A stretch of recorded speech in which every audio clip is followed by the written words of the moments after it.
bw'otunulira olwaleero ebivvulu ebiteekebwateekebwa mu ggwanga lyaffe Uganda kati ng'olwaleero tubadde samwe awo waliwo webalangalanga awo waliwo ekivvulu kyebateeseteese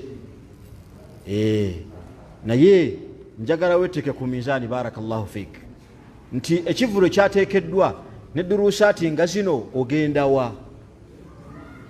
Tuli ffenna abooluganda ogenda wa?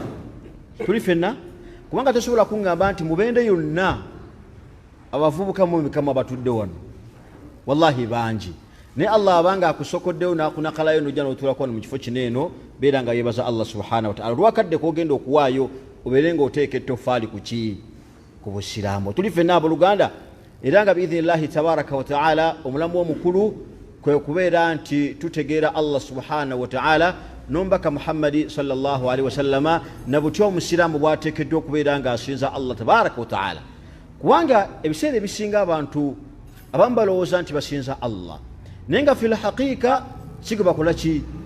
Si gwe basinza Allah subhanahu wa ta'ala ate era nga tebamumanyi. Tuli ffenna bannange kubanga omuntu osobola omubuuza man huwa Allah wallahi nga musiraamu asaalidde emyaka 40 naye nga Allah subhanahu wa ta'ala gwasinze tamukola ki?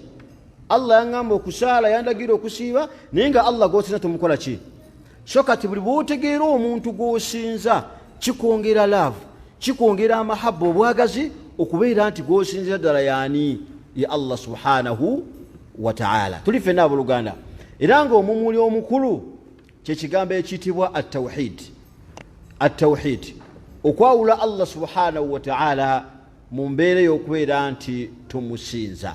Tuli ffenna abooluganda era yensonga lwaki basheekhe biidhinillahi tabaraka wa ta'ala bali wano olwaleero mubende ku highway lwakubeera nti bannyikiza ekigambo ekyo kya tawhidi okwawula Allah subhanahu wa ta'ala mu mbeera y'okubeera nti jalla jalaaluhu asinzibwa.